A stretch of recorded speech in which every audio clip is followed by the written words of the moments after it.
Halloween season might be over and we might be in November and Thanksgiving might be around the corner, but that doesn't mean that I'm done watching horror films. Turns out this film came out in digital and it completely passed my radar, and I was just too busy doing Interpreting the Scares to even realize that this movie that everybody was talking about for a while was available for me to watch, and so finally did.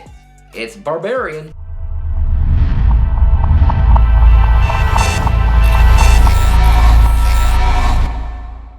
In town for a job interview, a young woman arrives at her Airbnb late at night, only to find that it's been mistakenly double booked and a strange man is already staying there, but soon discovers that there is much more to be afraid of than the other guest.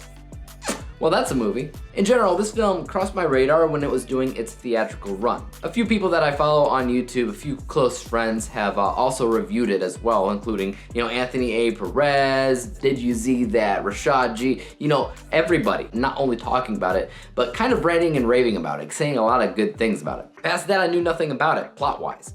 The movie's not bad. It's a very good movie. It's very well made. As soon as it started playing, I got Ari Aster, A24 vibes, even though it's not A24, it's 20th Century Studios, but it has that vibe, that ambiance of just creepy nature, as well as the cinematography being unique and different, and it does such a really good job right from the get-go of pulling you in and making you wonder what the heck is going on.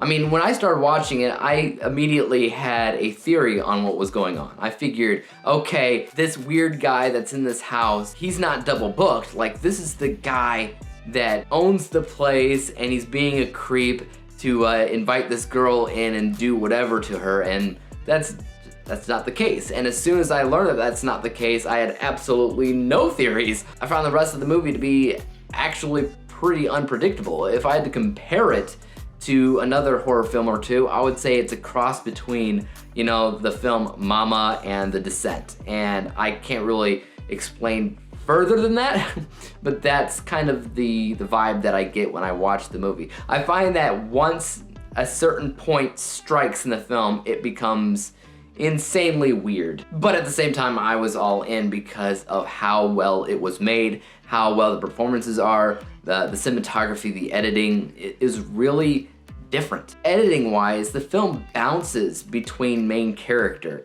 because it'll focus for a long time on one person and then something will happen and then we're focusing on a completely different main character. Something will happen again and then we'll once again be focusing on a completely different main character. And the weird thing about that is the pacing isn't really affected. Like, it still feels like it knows exactly what it's doing, and it's doing that for a reason. Maybe to keep things fresh, maybe to keep things different, maybe to keep you guessing. But whatever the case is, it still feels like it knew exactly what it was doing from the beginning to end. It didn't feel aimless, it knew what it was. Even if that meant being weird, because it definitely is weird. And even though it is weird, I still found myself incredibly engaged with the notion of pausing it to have a bathroom break or pausing it to make myself a sandwich if I'm hungry was foreign to me. Like, I definitely didn't want to stop it because it just kept going in a way that felt natural and felt scary and entertaining and all these different things. Like, it's a well-made movie even though it is weird. Lots of twists and turns that I wasn't really expecting. A few uses of practical effects, costume work that I found to be surprisingly well done. The set design of this house that she rents, the set design of kind of the town where it takes place, it's all kind of memorable. I just find the whole thing to be kind of a ride of sorts. You don't know what you're expecting, you sit down, you buckle up, and you just go. As for if it's scary or not, I don't know if I can accurately say yes or no because scares are definitely a subjective type of thing. It might scare some people and other people might look at it and think it's the stupidest thing they ever saw. That's just the nature of how horror works. I will say that the weirdness factor of the film did make me chuckle a little bit when I was watching it because it did sometimes feel overly dumb and highly unrealistic, but highly unrealistic in the same way as The Hills Have Eyes, where regardless of how stupid it is, you still have a suspension of disbelief when you watch it, and you still believe it for what it is, even though it is silly. Kind of hard to explain, but in general, I think the most important thing is that it's an easy film to watch if you're a fan of horror. Let's quickly take a look at what I scored Barbarian.